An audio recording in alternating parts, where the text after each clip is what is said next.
Well, here we are, October 1st, the first day of Breast Cancer Awareness Month. And it's the time of the year that women really dive into the issue that affects just about everybody, right? Whether you are one of the 1 in 8 women diagnosed with breast cancer, according to the American Cancer Society, or if you know someone affected by this disease, don't we all?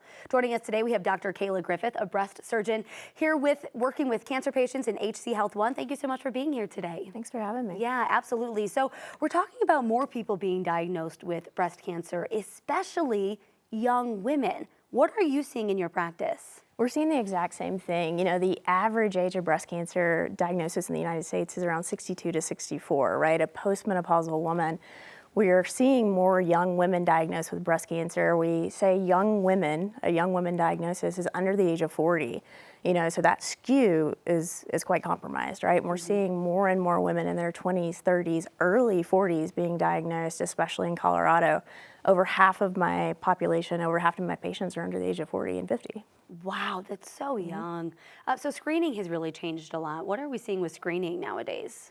Well, you know, the average age to start breast cancer screening with mammograms is age 40, unless you have kind of high-risk features. If you have a family history, you have slumps, bumps, things like that, which is where it becomes really important to advocate for yourself and your healthcare providers. You know, complain of things, say, oh, I have a lump, I'm having pain, express those things and stay on top of it, advocate for yourself to get earlier on screening if you're under the age of 40, otherwise you're not gonna get it, especially if you have a family member with breast cancer. If it's just one relative, 2 relatives, it doesn't matter, just really continue to advocate for yourself. And early screening only helps you, right? Oh, absolutely, doesn't hurt you. Yeah, for sure. So what can we do today to help ourselves? You know, you were saying that you have to be your own biggest advocate, but what can you do to help yourself? You know, some of the things that we know for cancer prevention, you know, we're seeing younger and younger diagnoses, and we're seeing some of that in diet, in inflammatory type things. You know, reduce your alcohol intake, try to watch out for processed meat, exercise, move your body more. We know that physical activity increases your likelihood of survival if you're diagnosed, but also it decreases the actual occurrence of breast cancer. It allows your body to healthily fight things.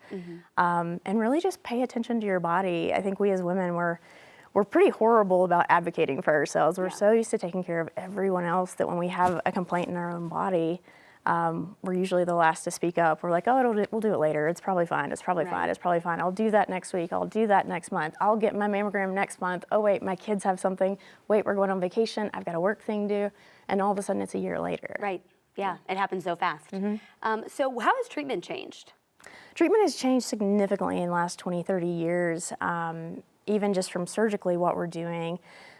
When people need a mastectomy, even, you know, a lot of our younger women do end up getting mastectomies, and now we do a nipple sparing, direct to implant, mastectomy, direct to reconstruction, one single surgery, home the same day as an outpatient, which is drastically different than you said, you know, everybody would take nipples, you were in the hospital for days with a bunch of tubes and drains, so that has increased, that's really increased kind of the overall satisfaction of patients. It's minimized some of the trauma of patients, but even our systemic therapy, our medications, our chemotherapies have become so much more targeted that, you know, 20 years ago, survival that was 50% or so is now in the high 80s and 90s for a lot of patients. So it's treatable, especially if we can catch it early. As we wrap things up, is there any message that you want to tell people of any age? You know, we should be thinking about this year-round, not just October, but is there a message that you really want people to think about now?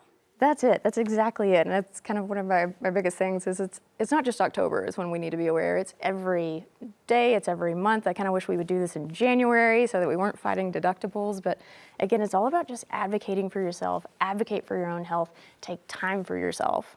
Perfect. Thank you so much for being here. And this is definitely a conversation that we will keep happening in the next couple of weeks, months, years ahead. Thank you so much. Thanks for having me.